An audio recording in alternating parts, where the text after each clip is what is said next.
안녕하세요. 네, 문발살롱 두 번째 시간입니다. 오늘 주제는 뭐죠? 오늘은 저희 1화에서 첫 번째 이야기에서 예고해드린 대로 불현듯 지구가 무서워질 때 라는 주제로 이야기를 해보려고 해요. 이 주제는 사실 기자님께서 아이디어를 주셨어요. 맞습니다. 그래서 굉장히 제가 지금 기대를 많이 하고 있습니다. 아, 그러지 마시고요. 기후변화의 전문가신가? 전혀 아닙니다. 전혀 아닌데, 저는 이 기후변화를 언론사의 변화로 실감을 했어요. 저희 신문사, 한겨레 신문사 같은 경우에는 기후변화 팀이 별도로 맞아요. 그렇죠. 네, 새로 꾸려졌습니다. 네. 그 정도로 굉장히 우리에게 당면한 정말 시급하고 주요한 의제다라고 보고 있는 거고요. 그래서 잘 아는 것도 없고, 아시겠지만 제가 문과입니다.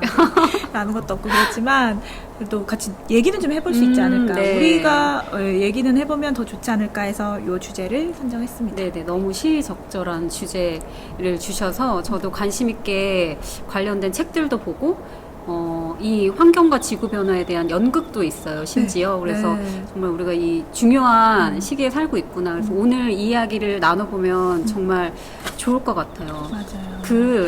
사실 요새 구름이 너무 예쁘지 않나요?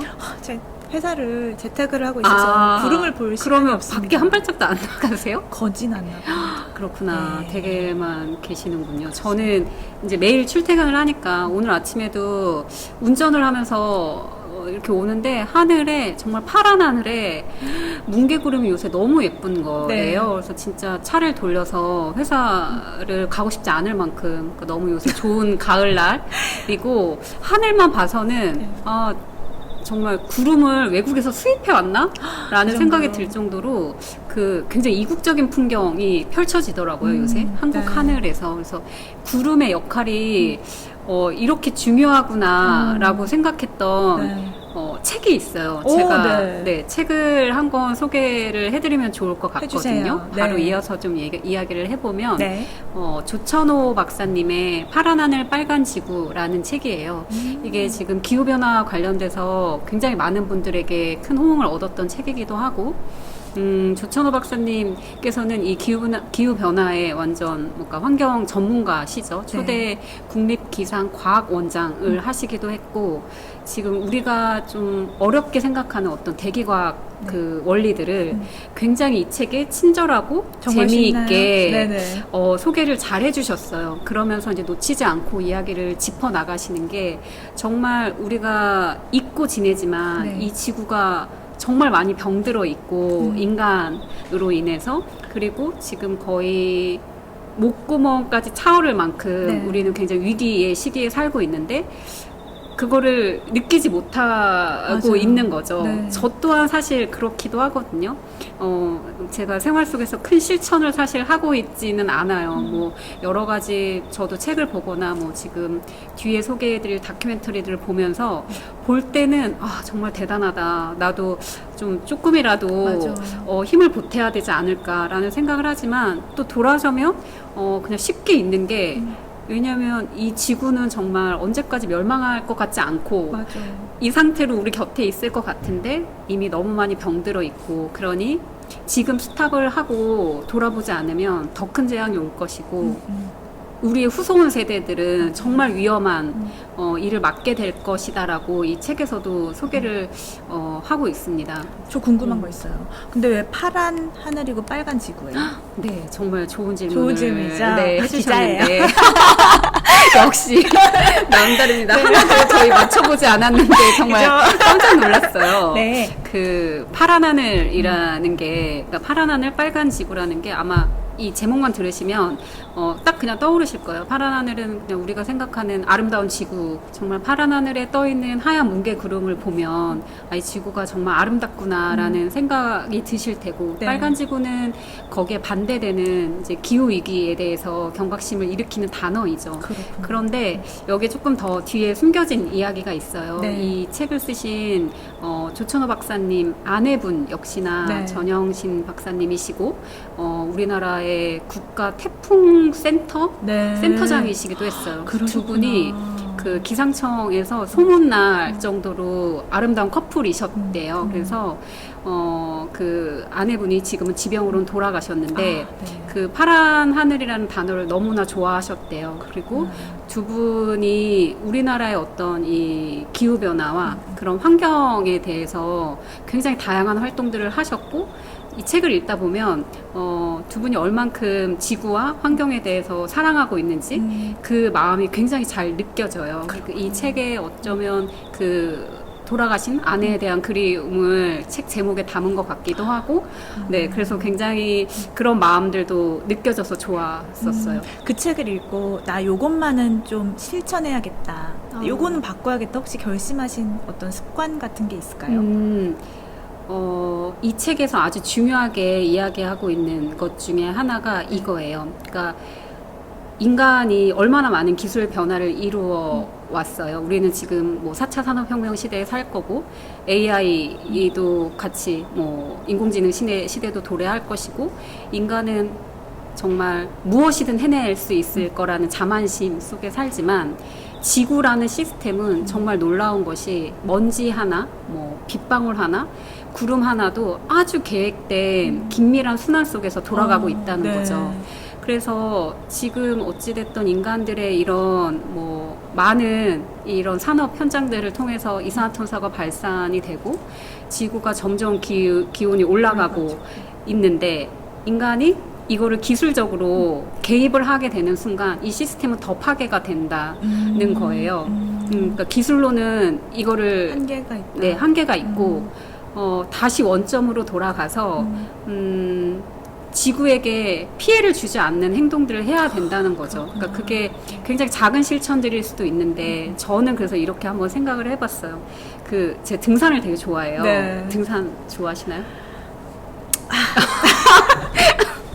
좋아했습니다. 네, 요즘 못 가고 있어요. 네, 등산을 굉장히 좋아하는데, 저한테는 기후변화의 위기가 크게 다가왔던 게 정말 이 숲들이 없어지면 어떡하지? 라는 게 굉장히 슬퍼졌어요. 맞아요. 약간 나이 들수록 초록색이 좋아지고 나무와 꽃이 저도요. 좋아지는 현상이 계속 나타나고 있고, 그래서 등산을 제가 굉장히 자주 하는데, 등산을 갈때 그냥 의뢰의 편의점에서 사는 그 페트병에 든 물 말고 가기 전에 텀블러에 물을 담아 가는 것, 뭐 이런 것들도 실천할 수 있을 것 같고, 물수건들 챙겨가는 것 대신에 손수건을 챙겨가서 빨아 쓴다거나, 그러니까 요 정도의 작은 실천들은 해볼 수 있지 않을까라는 생각을 한번 해봤어요.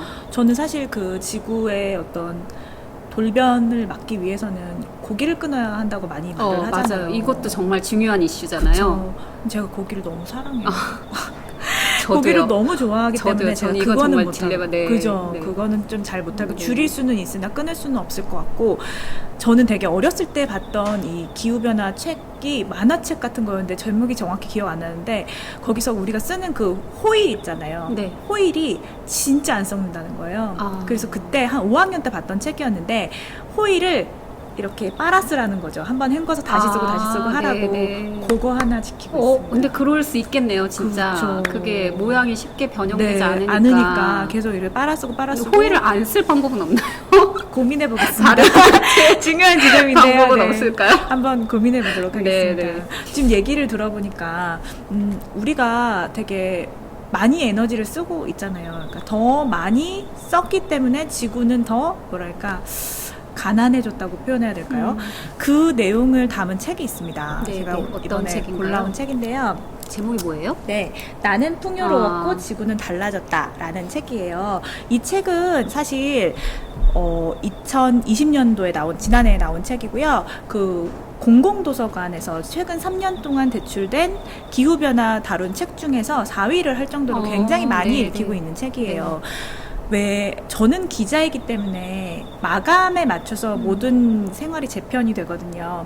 이 책을 읽고 어떤 생각이 들었냐면, 우리 지구 마감이 얼마 안 남았다라는 음. 생각이 드는 거예요. 이 산업혁명 이후에 우리 지구가 1도 정도가 뜨거워졌대요. 그쵸. 근데 1도 더 뜨거워지면 맞아요. 끝이라는 거죠. 네, 네. 그 마감 시간이 모두 다. 2200년이라는 네, 겁니다. 네, 맞아요. 그래서 우리의 고손자는 그 마감 시간을 살아야 되는 건데 마감이 얼마 안 남았으니까 진짜 뭔가를 해야겠다라는 경각심, 위기감을 선사한 책이고요.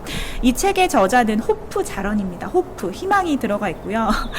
이 랩걸이라고 혹시 아세요? 네네. 되게 유명한 책이잖아요. 그 책의 저자인가요? 그 책의 저자입니다. 그 책의 저자고 네네. 1969년생이세요. 그래서 2019년까지 50년 동안 우리 지구가 어떻게 변했는지를 아주 알기 쉽게 써주신 책입니다. 되게 흥미로운 것이 이런 거예요. 이분도 사실 막 지구는 너무 소중해 이런 판은 아니었고 2009년도에 그 대학에서 강의를 하시는 분이신데 학장이 이렇게 부르더니 자네 기후변화 관련해서 강의 좀 하게 이렇게 한 거죠. 그래서 뭐야 기후변화 뭐야 금연을 하라는 걸 독려하는 것처럼 굉장히 맥 빠지는 일 아닌가라고 마음속으로 생각을 했지만 모범생 기질이 있어서 열심히 하신 거죠. 근데 하다 보니까 와 이거 진짜 심각하구나를 생각하게 됐고 그래서 이 책을 쓰셨다고 해요. 원래 전공은 뭘 공부하신 분이신 거예요? 식물 쪽으로 좀 더 스페셜리티가 있는데 일반적으로 소개되는 것은 그냥 과학자 겸 교육자로 소개가 되고 있습니다. 그 전작인 랩걸 같은 경우도 맞아요. 식물 관련해서 그쵸? 자신의 삶과 되게 교차시킨 거잖아요. 네, 그런 책이고요. 지난 50년 동안 전 세계 인구가 2배로 증가하고 식량 생산은 3배로 증가했으며 에너지 소비는 4배가 됐다. 한국의 경우 이 비율은 더 극적이다. 지난 50년 동안 인구는 60% 증가했고 에너지 소비는 10배, 화석연료 사용은 9배 증가했다. 뭐 이렇게 표현이 되어 있고요. 이 책에 굳이 왜 한국 사례가 더 특이하게 나와 있나요? 좋은 지적입니다. 네네. 한국판 서문이 있습니다. 네. 서문이 있고 되게 이 책의 이런 기술, 스토리텔링이 되게 뛰어난 것이 1929년 뭐 동계올림픽 이후에 동계올림픽을 열지 못한 더 이상 그 링크가 만들어지지 않는 국가가 절반이 된다는 거예요. 그만큼 온난화가 빠르게 진행되고 있다는 식으로 되게 직관적으로 설명을 해주고 있어서 흥미로운 책이었습니다.